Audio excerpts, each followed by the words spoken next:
This comeback is personal because no one is coming to save you. No one sees the nights you grind in silence, rebuilding yourself piece by piece. No one is clapping for the hours you put in alone. But this isn't about being seen. It's about leveling up. It's about becoming stronger when no one's watching, becoming disciplined when motivation is gone. You don't level up in crowds. You level up in isolation. In the early mornings, in the late nights, in the moments where quitting would go unnoticed. This is the season of grinding alone, because this time you're locked in. This time you're serious about changing your life, serious about outgrowing your old habits, serious about leaving behind the version of you that kept settling. You remember the nights you lay awake questioning your own worth, the mornings you avoided the mirror because you didn't recognize the person staring back. This isn't about proving them wrong. It's about confronting the version of you that knew better and still didn't act. The version that made excuses, the version that hesitated. This comeback isn't loud. It's built in silence, in isolation. This is a response to every opportunity you let slip, every promise you broke to yourself, every time you said, "I'll start tomorrow." This comeback is fueled by quiet anger, by unfinished business, by the refusal to die as someone you were never meant to be. And this time, you're not chasing motivation. You're chasing redemption. Not public redemption, personal redemption. Because this comeback isn't for applause, it's for peace. And when you finally step back into the world, you won't need to say a word. They'll feel the difference. Because this time, you didn't just come back, you leveled up. Most people think comebacks are dramatic. They imagine noise, attention, public redemption. But real comebacks don't announce themselves.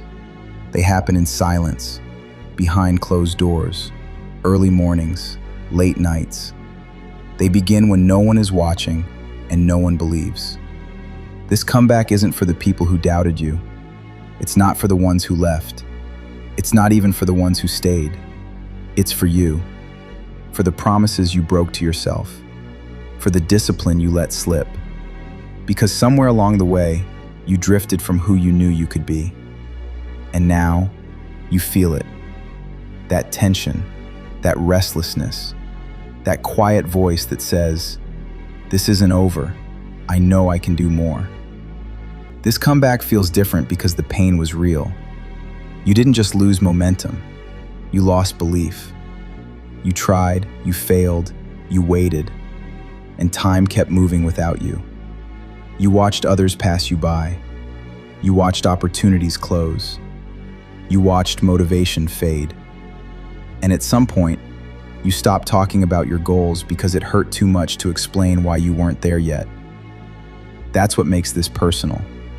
Not the failure, but the silence after it. The internal disappointment, the private shame, the feeling that you let yourself down. No one knows that version of the story, and that's why no one will understand what it takes to rise again. Here's something you need to hear. You're not starting from zero. You're starting from experience, from scars, from lessons you didn't ask for, but earned. Every setback taught you something. Every delay hardened you. Now you know what doesn't work. You know what distractions cost. You know how fast comfort turns into regret. This time, you move differently. You're quieter, more focused, less impressed by shortcuts. Because this comeback isn't built on excitement, it's built on resolve. And resolve doesn't fade when things get hard. It sharpens, it grows. Last time, maybe you talked too much. You shared the vision before it was real. You explained the plan before it was tested. You looked for encouragement before discipline. But not this time. This time, you move in silence. No updates, no explanations, no need for approval. Because the loudest statement is sustained effort. This comeback doesn't need witnesses. It needs consistency. And while others are distracted, you're building. While others talk, you're growing. Let them sleep on you. Let them underestimate you. That's fuel. Use it to better yourself. There's a loneliness that comes with discipline. When you stop doing what everyone else is doing, when you stop running from effort, you'll feel isolated. Not because you're alone, but because you're no longer aligned with the version of yourself that's settled. You're no longer the person who wants to stay average. Growth creates distance, and that distance hurts, but it's necessary. Because self-respect requires separation from the habits that held you back. And this comeback demands respect from yourself first. This comeback won't be glamorous. It will be repetitive, monotonous, uncomfortable. Days where nothing clicks. Days where progress feels invisible. Days where quitting feels logical. But it's those days matter most, because anyone can work when they feel inspired. Only few can work when it feels pointless. And that's where separation happens. That's where identity changes. You stop seeing yourself as someone who tries and start seeing yourself as someone who finishes. This isn't about proving people wrong. That fades. This is about becoming someone you trust, someone who keeps promises to themselves, someone who shows up without motivation.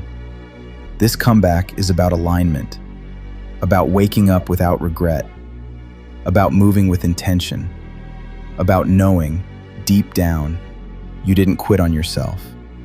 That's power. But there will be a moment, a quiet one, when exhaustion hits, when doubt returns, when progress feels slow, and no one would blame you for stopping. That moment defines this comeback. Because if you push through that, you change. Not temporarily, permanently. You prove something to yourself that can never be taken away. At some point, this stops feeling like a comeback, and it becomes your standard. You no longer chase motivation. You no longer wait for permission. You no longer negotiate with weakness. You move, you build, you endure. And people will notice, but that's not the goal. The goal is knowing you answered the call when it mattered. This comeback is personal. No one else can do it for you.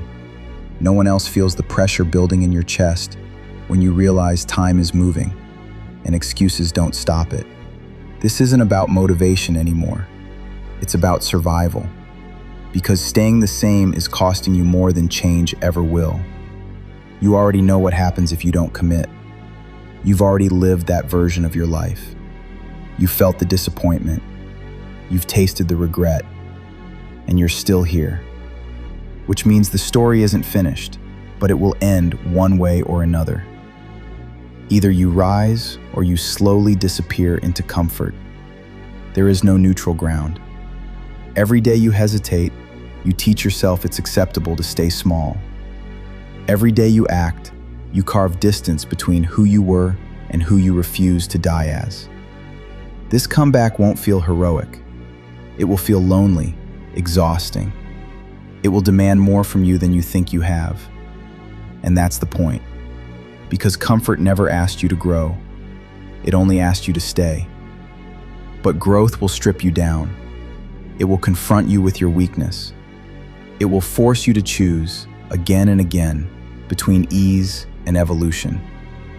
And one day, quietly, without ceremony or applause, you will look back at the person you used to be and feel nothing.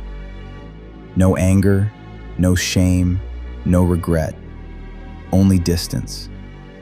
Because you didn't just make a comeback, you burned the bridge to the life that almost took you with it.